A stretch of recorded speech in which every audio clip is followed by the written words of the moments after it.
welcome back to the Kimberly Lovey podcast. I am your host, Kimberly Lovey. You guys, I am finally podcasting without any interruption. I turned my computer on Do Not Disturb. My baby's napping for probably a solid 30 minutes because that's all she gives me. And Brian took the kids to camp today. So I am super excited to have a podcast that I can really focus and be with you guys. I felt like my last podcast was great as far as how to create an awesome party for kids, but it's really hard to focus when you've got a new baby in the background, as you guys heard. So anyway, I hope that was still helpful to everybody. And so many of you want to hear about Charlotte's party, the outdoor movie night. So I will definitely dive into that a little bit later, like in another episode. But today's podcast episode is, I want to talk about how to have a productive day as a stay-at-home mom.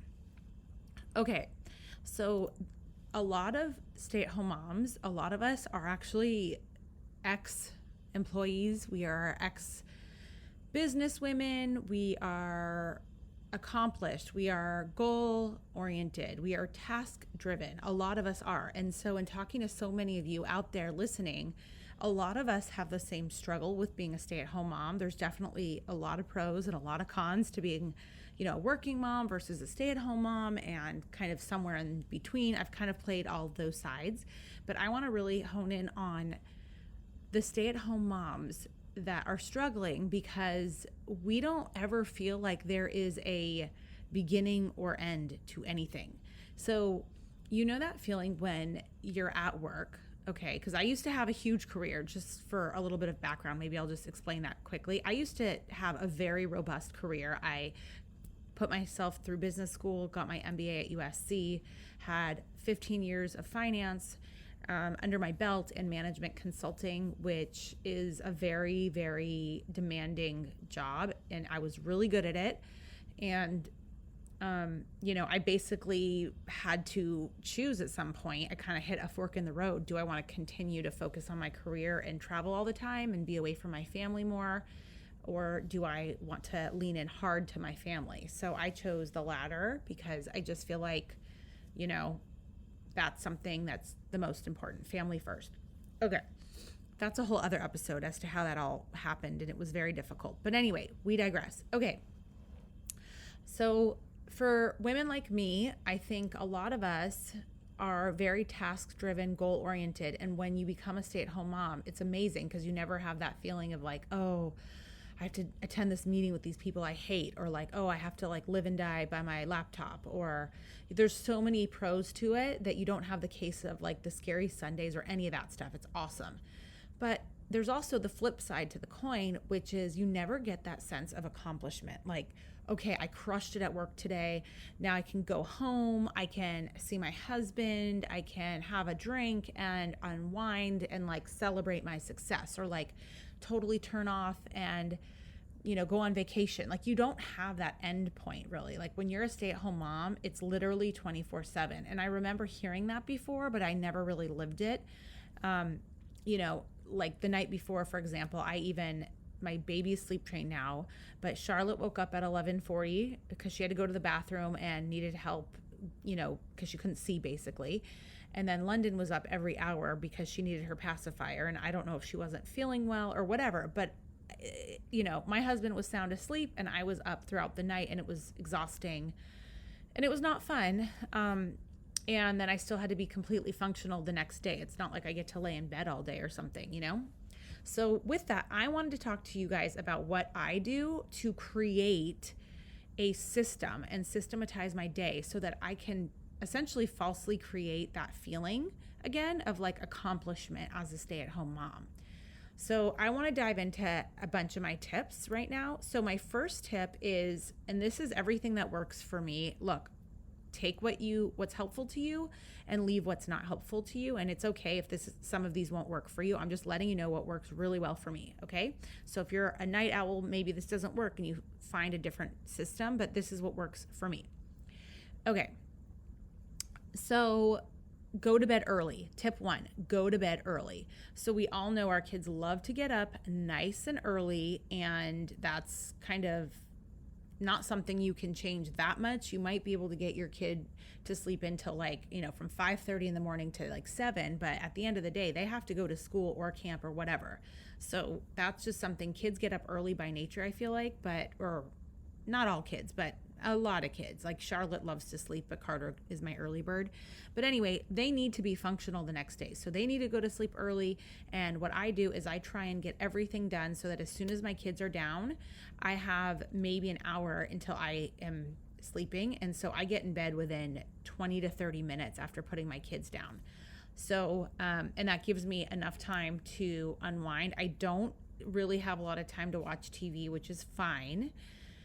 Sometimes I'll sneak it in during the day now, which is weird, but I generally just don't even have that time. And it's totally fine with me because I'm able to unwind in other ways with a book, scrolling on Instagram, whatever the thing is to relax you in your bed at night. And I go to sleep really early. So kids are down, all of my tasks are done for the day as far as cleaning. I might have to go clean bottles, or I might have to make coffee or pump or whatever. But for the most part, like all the heavy lifting for cleaning and preparing for the next day is already done. So I make sure that I get all that done, especially during the summer hours when the kids are going to sleep a little bit later. I have that extra time because it's light. They go to sleep a little bit later during the summer.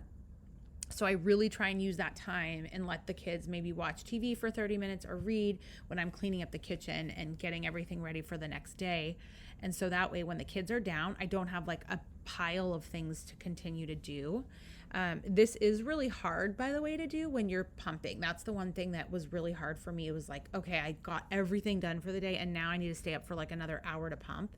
So right now I'm kind of winding down some of the pumping, or I will just go and pump right afterwards, and it will delay me a little bit. But again, just keep your family on a schedule, and it really helps you get things done in a way that is efficient and is just smooth for you. So tip 1, go to bed early. And why is this so important? It accomplishes really 2 key things. It gives you that extra pep in your step. So like yesterday when I went to bed early, but then my kid kept me up all night. I mean, I couldn't help that. And I was just dragging all day. It was horrible. But there is nothing like a mom that has had a great night's sleep. So number 1, get that extra sleep that you desperately need so that you wake up energized, ready to go. Okay, number 2, when you go to bed early, it allows you to wake up early enough to have at least a little bit of time to yourself in the morning. And again, my baby, I have a newborn baby that gets up early. And so if I can get this done, you guys can get this done too. So basically, the baby gets up between 5:30 and 6 in the morning. So I basically will get up just like another 10 minutes early for her and about a full hour before all the other kids. And so it allows me, and hopefully this will allow you, to get yourself a hot cup of coffee or tea, take a shower, and get yourself started on the right foot for the day. And I think this step is super missed and super important. It's missed very often because we get so focused on getting our children ready for the day that we literally do not have time for ourselves at all. I mean, some days you won't even have a moment to brush your teeth until like an hour or 2 after you've dropped off your kids. It's ridiculous, And so just getting up early and allowing that space in the morning for yourself to really, unwind, settle into your day, have a minute, it really helps. And sometimes it's an hour that you're able to, curate for yourself. And sometimes it's literally 5 or 10 minutes. For me, with the baby, it's so much shorter. It's 5 or 10 minutes, and it allows me to go downstairs. I get my coffee. I grab my Haakaa. If it's not ready, I prep a bottle for the next feeding, because basically I nurse the baby and then I'll give her a bottle or top her off a little bit before her nap. So I kind of get the immediate things in order, and it's not a ton of time. I get water, I take my lectin pills, I take my placenta pills because they actually help me fight postpartum depression and give me more energy, which is amazing. And so anyway, it gives me time in the morning for myself. I run upstairs and feed the baby, nurse the baby, and get her all, cleaned up for the day. So that's the first tip. Go to bed early so that you have pep in your step and you have time in the morning for yourself. By the way, in the morning for moms and at night, there's what I call a mom rush hour. Okay, I don't know why this is never talked about. The mom rush hour is real. So let's like start a movement. Let's start a movement around the mom rush hour. So if you don't have kids, well, one, you're probably not listening to this, but if you don't and you are listening, don't call a mom during the mom rush hour. They're busy. If you are driving home from work around 6 o'clock and you have some free time because you're a working mom and that's your free time, I get it. But that's when stay-at-home moms have their biggest time of the day besides the morning. It's the morning and it's at night, the mom rush hour. It's getting the kids out the door in the morning, fed, dressed, and out the door and dropped off at school or camp or wherever they're going. And then at night, it's the same thing. It's cooking for your family. It's prepping the kids to get to bed and all of that. So hot tip, do not call a mom during a mom rush hour. It's just not a good time, just so we are all clear. So the mom rush hour is real. So get yourself up early so that you have time before the mom rush hour is in full swing. Okay, cool. Now, one other thing I do want to say. Moms with kids in school, we have a finite period of time to get things done. So just like folks at work, time constraints, by the way, we perceive as a bad thing, but they're actually a really, really good thing. And here's why. So have your kids ever slept over at a grandparent's house and you think, oh, I can't wait to get all this stuff done when they're gone? And then what happens? You get nothing done. You have no urgency around your time. You have no time box around your day, and therefore you end up wasting time. And so the fact that we do have a finite period of time, like a clear block of time that our kids are in school, or at camp or at daycare, whatever the case may be, is a great thing. Now, for me, obviously having a new baby, it's a little different. But if you have younger kids or older kids, that are in some kind of daily activity, you have a block of time and it's a good thing. So I want to teach you how to lean into that rather than wasting that time, because it's super precious, super important. So what you do is, once you've kind of done your first step, you've gone to bed early, you've gotten up early, you've carved out a little bit of time for yourself, and you've gotten yourself showered and dressed and fed and all that goodness, you need to create your daily to-do list. So I actually create this list during that first step of when I have my free time in the morning, even if it's like literally 1 minute of time that I have to do this. So I create a daily to-do list, and I want you to do the same. So you bust out your phone, and in 1 minute, you just think of all the crap you have to do. Now, no task is too small here. This is important.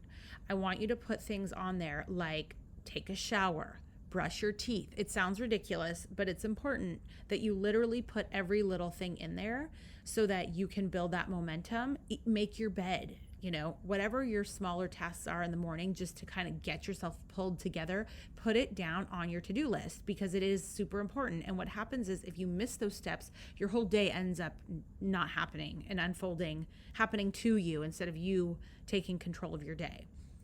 Okay, so I want you to create your daily to-do list, put it in your phone, and make sure you check it off as you go. Why? Is because it gives you that sense of accomplishment, and it keeps you on track for not wasting your precious free time. So it can be any to-do. It could be literally like, pay the pediatrician bill that we had, or call the gardener and tell them about that one plant that died. Any task. It could be set up an appointment for your child. It can be anything. Okay. And I would like, in this to-do list, one thing that I like to do that I think is super important is bake in one thing there for yourself, something that gets you excited. So for example, today I wanted to make sure, the one thing for myself that I did was make sure that I have a podcast episode that I record. It's really important. It gives me life and I really love it. So my to-do list today was the following. I just pulled this up. This is real. This is not planned. I just randomly did this, and now I just decided to share it with you. Number 1, get showered and dressed. Number 2, exercise. By the way, for me, exercise right now looks very different because I have a baby with me all the time. I don't have a nanny. I don't have any help. My husband's working. So, and I'm not complaining, I'm just saying it looks different. If I didn't have a baby at home, I would definitely go play tennis. I'd go to Orange Theory. I'd go on a run. I'd do all these things. Instead, for me, exercise looks like either do something at home, which I really don't like to do, or just go on a walk with my daughter. with baby London. Okay. And also, maybe I bring a friend, so it's a little bit more interesting. But even if it's like literally a 1 mile walk, you can check it off, right? Okay. So get showered and dressed, exercise.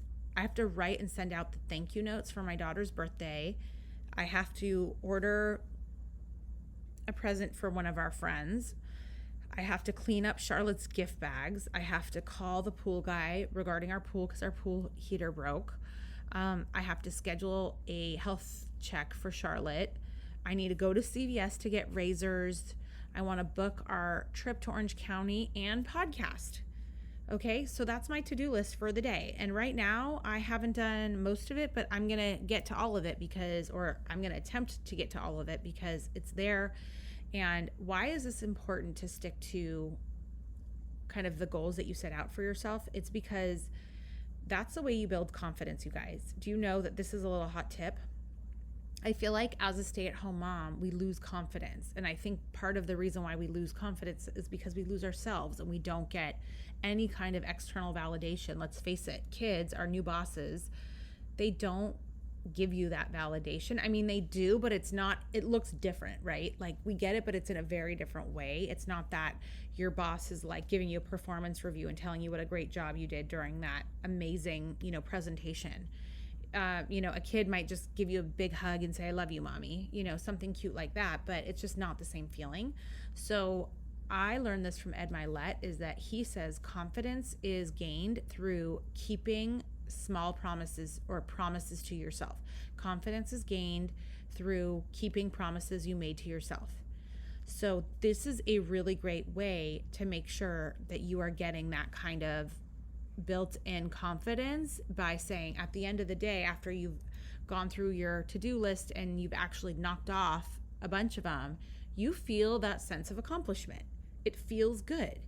And you might say, well, I don't have time to do all this. Like I only have 3 hours. Okay, I get it. Well, 3 hours, that's plenty of time to get a lot of this stuff done. You can definitely take a shower. You can definitely take a 20-minute walk. You can definitely write your thank you notes for 15 minutes quickly. You can make a quick phone call to the pool person. You can do a lot of these things very quickly if you're moving quickly. So anyway, I think that this is a really great way to kind of gain momentum and to get into a routine and a rhythm for yourself as a stay-at-home mom. And I'd love to hear what other tips you guys have around this concept. How else are you productive? By the way, another thing you can do is like you can watch a show, even if it's on your list to watch a show for yourself, or get your nails done. It sounds ridiculous, but yes, it's on your to-do list and it's something that you do need to do or you really want to do. It makes you feel whole. That's okay. If it's, getting a blowout at Drybar or whatever the thing is for you, like that's all valid stuff, okay? It's important that we take care of ourselves. So as you're creating your to-do list, do not feel like it has to be stuff for everybody else or for the house. I want you to also prioritize for you, and it can be like pampering, or it can be something that just makes you happy. Like I said, for me, it was my podcast today, spending time here with you guys. Whatever it is, it's valid. Get it done. It could be, oh, you know what I did? You know what I did the other day? This is a total random tangent. I went on Etsy and created our own gift, gift bags. And it says the Lovey family, so that when we give you a gift, it's like in a white bag with black writing that says the Lovey family. And I did that on Etsy and it was so great. Or no, I did it on Zazzle. Sorry, not on Etsy. Zazzle is the website. I got that from Heather Dubrow. I don't know who she uses, but my other friend Gina also gave us a gift and it had her name and it said like love Gina and Coco, and I loved it.